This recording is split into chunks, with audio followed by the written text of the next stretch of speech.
Mother Teresa had really strong feelings about licensed games, and so does this YouTuber.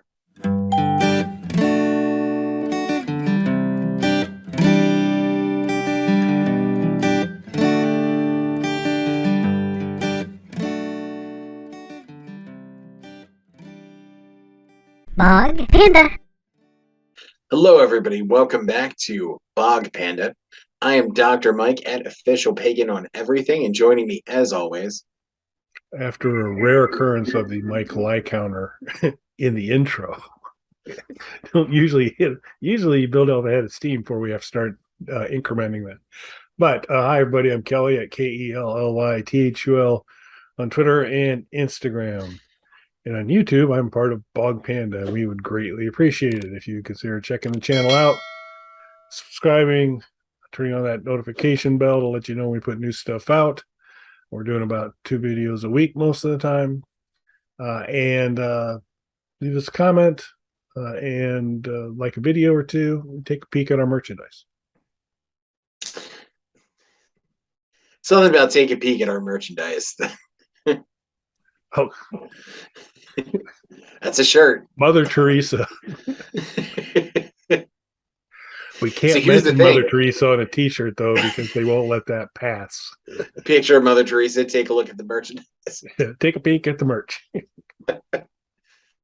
So you have to add a lie counter to both of us here because you don't know that Mother Teresa didn't say that. I'm pretty confident. Pretty confident. I feel like you don't know that she didn't. I think she's a gay, because so it might be Kelly misinformed count or Kelly making a judgment call count, but I'm fairly certain that she didn't come out on licensed games. I'm pretty confident on that. I don't know. I didn't do the research. Yep. Yep, and those documents are probably classified or been waved away as not classified or something. So we're not going to be able to prove it one way or another. The Trump file is still left. Trump file on her is left at Mar-a-Lago still. Mother Teresa hates licensed games. She had strong feelings about the Lethal Weapon game for the original NES. Yep. An Ocean product. So we were taking a look at a video that is 5 bad Ocean games. Now, one of the things that I kind of always think of when Ocean comes up in anything is licensed games. They did a lot of licensed titles. What about you, sir? What was your experience with Ocean? Of course, Batman from Ocean, probably their best licensed game. The original, I forget what he did, with the Michael Keaton era Batman version game. Super good. So can't wait for Batgirl. Yeah, maybe not.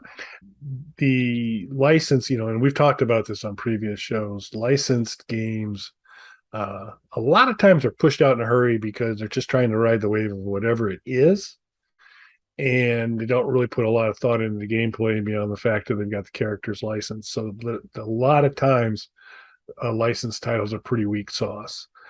There was a Monty Python approved licensed game that was actually pretty awesome, but it kind of carried forward a lot of the Python stuff in it.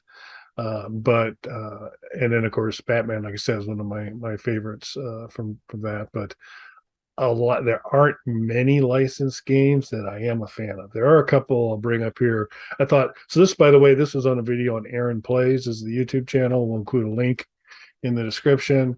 I think she did a nice job in picking out 5 very strong. I think Mother Teresa would agree. These were 5 of the weaker. I mean, she's an agreeable person. I don't think she'd be politely agree.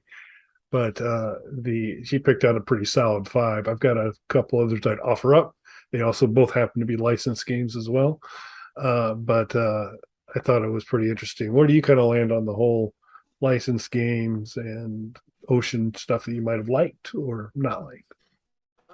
So I fell for licensed games a lot just because I'd be really into a particular IP and saw that there was a video game coming out, and even objectively understanding after a certain point that this was probably something that was rushed out.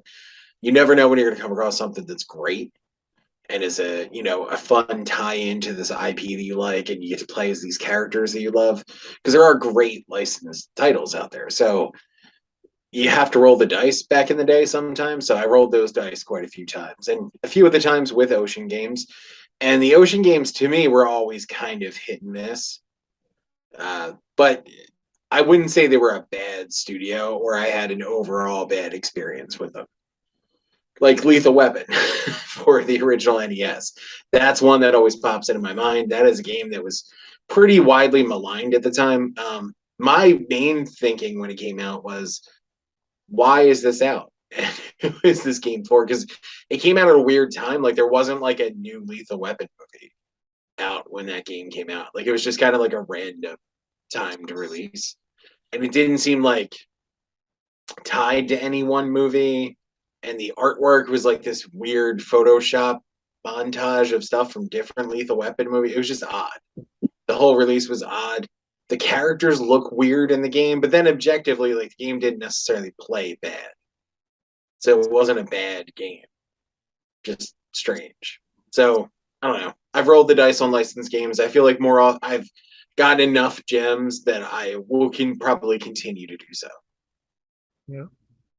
Yeah, a couple of links that we're going to include a link in the description for the video, but a couple she called out that I wholeheartedly agree. And this was so of everything that she called out, I have played and I'm familiar with Platoon and RoboCop 2. So those are two that I had some experience with. The other ones on the list, not so much. And I'm so pleased that I managed to completely avoid even being aware of its existence. The Flintstones licensed game property, and this was the John Goodman live action feature of the Flintstones. Before the later paled in comparison, like Godfather 4, the later knockoff versions of the Flintstones. This was live action Flintstones classic, if you will. Who, by the way, marketed hard with McDonald's at the time, both in the movie and outside of the movie. But that looks like a super painful game to me. And interesting things, because I don't think I've ever made it through an entire Flintstone movie, even the classics, even the original Flintstone live action movies. I haven't made it through any of them. But I don't recall John Goodman needing to catch his breath every 3 or 4 steps, which is what happens to Fred Flintstone / John Goodman in this game. Is that anywhere Fred's running, he's winded after 2 or 3 steps, which becomes pretty distracting after a while. Had you seen this, or have you played this? So I never played it. I knew that it was a thing, though, because I remember the Flintstones movie coming out being a really big deal at the time. I mean, yeah, John Goodman and Rick Moranis, so how could it go wrong? Kind of thing. I'm a big Rick Moranis fan overall. He's in what I would say is tied for my favorite mob movie of all time. And I'm a big My Blue Heaven. And I'm a big Okay. and I'm a big John Goodman fan as well. My Blue Heaven, for anybody who doesn't know, this is really off topic, is the companion film to Goodfellas. That's not a joke. They licensed the book Wise Guy, and the first half of it is the movie Goodfellas. The second half they thought was so ridiculous that they could turn it into a comedy, so they made My Blue Heaven at the same time and released them as like a companion piece to it. One is a comedy and one is a serious movie. So that's a fun double feature for the whole family. But to me, that's a lost, opportunity for Ocean. How is there not the Goodfellas My Blue Heaven shared universe game? Box set. Yeah. That would be just amazing. That was good. On this Alien Olympics was another game that she mentioned in this list, which I was totally unfamiliar with. Yeah, me as well. The aliens are kind of cute, clever, interesting little animation stuff. The concept of aliens playing in Olympic games, you're basically just doing A B A B A B to kind of run and do those kinds of things, is I don't know if it holds a whole game together, but still it was kind of cool. So it looked like it had some neat moments, but it also looked like it would wear pretty thin pretty fast on that. But I did want to kind of offer up a couple that weren't on this list that I think could have been. And the first one's probably going to bother you a little bit because we've established on previous shows that you're a big Hudson Hawk fan. And It's so true. when I come from a licensed property standpoint to say the Hudson Hawk game is not so good, I'd like to point out that Nelson Mandela had also shared that he didn't think the Hudson Hawk license game was all that good either. So both Nelson Mandela and I are not big fans. That's fair. Do you like the movie Hudson Hawk? Yeah, I enjoy that. I think that's fine. See, I think I'm in a minority on that as well. Though I remember that like there are people who hate that movie. I remember even at the time it wasn't like well received, and I never understood why. I mean, it's just I get some people just don't like slapstick comedies like that, and I totally get that. But as far as that sort of stuff goes, I didn't think there was anything wrong with the movie. Yeah, and Bruce Willis is the Leonardo DiCaprio of our time. So it was yeah. I don't know why all the hate came out on that. But as far as the movie, I thought it was entertaining and fun. It is what it is. It's pretty cool. Our good friend Mel from Nurture and Support, I think she's actually a big fan of it as well. But she, Nelson Mandela, and I are not fans of the licensed game promotion for Hudson Hawk. It's a shame. I'm actually not a real big fan of that game though either. Um, you the levels are kind of reminiscent of some of the scenes from the movies, which is cool because sometimes these licensed games just have nothing to do with with the property. It usually just looks like something they had lying around and reskinned it to sort of vaguely look like the IP. But you can tell like this was built for this because most of the stages seem to tie into it in a vague way. Um, you throw a baseball is like your weapon, and that's kind of the mechanics of the game. He does throw a baseball around in a scene of the movie to do stuff like that is a thing that happens in the movie, but that's the entirety of the gameplay is you throwing a baseball to do different things. So yeah, I'm not a fan of it.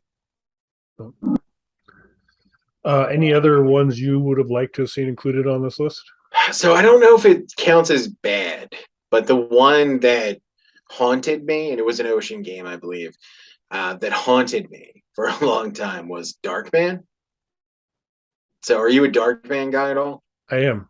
I mean, I'm a Sam Raimi guy, and Okay.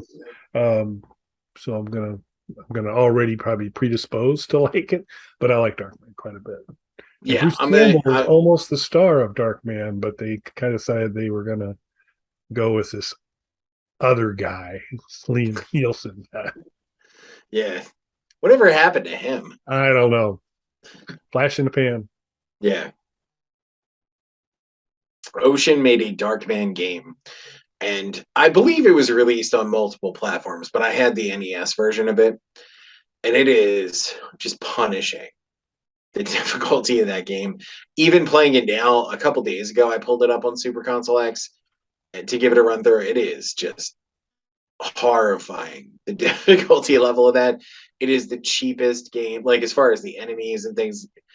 When you're running, if you jump onto a platform, your character just slides across and immediately falls off. So you have to kind of like stop your slide when you jump onto things. It's just so difficult when you're playing the game. And I remember, and the game looks incredible though. Like it looks really good. Even now, it holds up. Like it's very bright and colorful.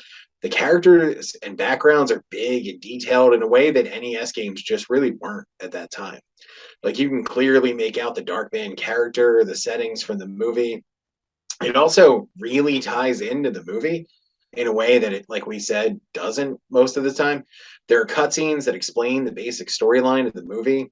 And so if anyone's not familiar with the movie, the character is meant to be sort of a throwback to comic books at a time when comic book movies weren't being made. I know it's so hard to imagine that these days, but there was a time when that was happening or not happening.